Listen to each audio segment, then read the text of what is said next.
Salut à toutes et à tous, c'est Azura. Aujourd'hui c'est le 100e épisode, et j'ai eu envie de marquer le coup en parlant d'un personnage très connu. Sauf que ce fameux personnage ne vient pas de chez Marvel. Donc ça dégage.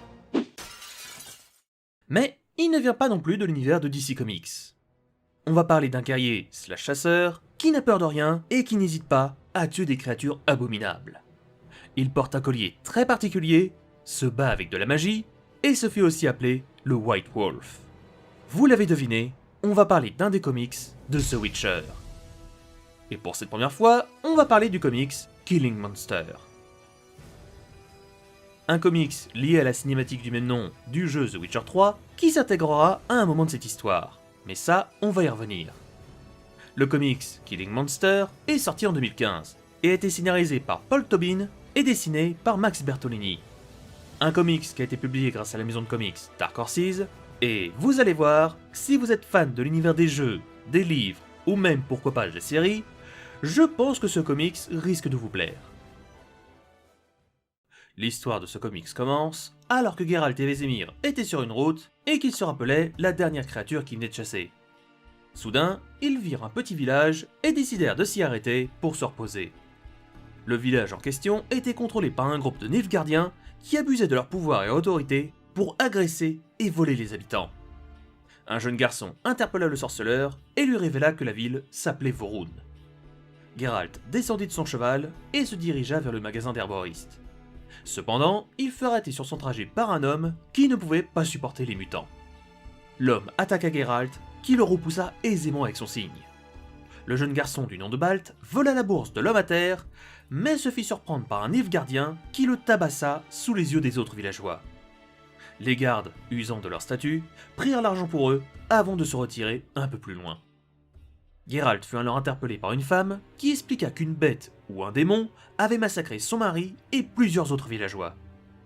Le chef de la garde entendit la discussion et proposa au sorceleur une prime de 20 florins pour la tête de la créature. Geralt négocia le prix pour 40 florins et accepta la mission.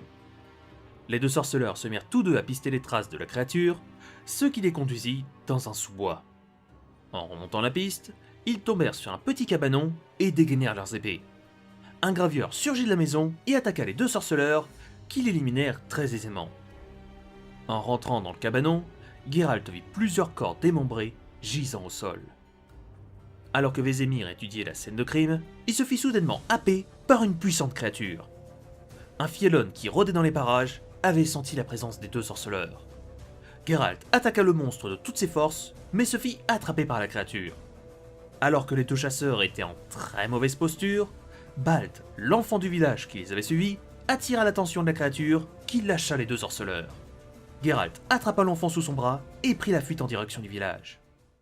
Après un copieux repas et remercier Balt pour les avoir tirés de ce pétrin, le White Wolf comprit que le Fiellon n'était pas à l'origine du bain de sang, car les monstres ne volaient pas leurs victimes. Furieux, Geralt interpella le commandant des Nilfgaardiens et leur expliqua qu'il savait ce qu'ils avaient fait. Après une légère querelle, le commandant proposa à Geralt que lui et ses hommes partent ensemble demain à l'aube pour chasser la créature, tout en se moquant des sorceleurs. Après une nuit très torride et romantique, où Geralt rêva de Yennefer, le White Wolf se prépara pour aller tuer la bête. Quand il sortit du village, il vit un regroupement de villageois, tous au même endroit. Plusieurs cadavres gisaient au sol, dont celui de Balt. Les sorceleurs remarquèrent également que les soldats avaient quitté le village et décidèrent d'accepter la proposition trollesque que leur avait fait le chef des groupes de Nilfgaardiens. Ensemble, ils arrivèrent devant le petit cabanon rempli de cadavres. Geralt conseilla aux Nilfgaardiens de rester près de la forêt pendant qu'ils se rapprocheraient de la cabane. Soudain, le Fiellon surgit de derrière la forêt et commença à massacrer les soldats. Le White Wolf attendit qu'il ne reste plus aucun soldat avant de s'attaquer à la bête qui venait de décapiter un soldat avec sa mâchoire.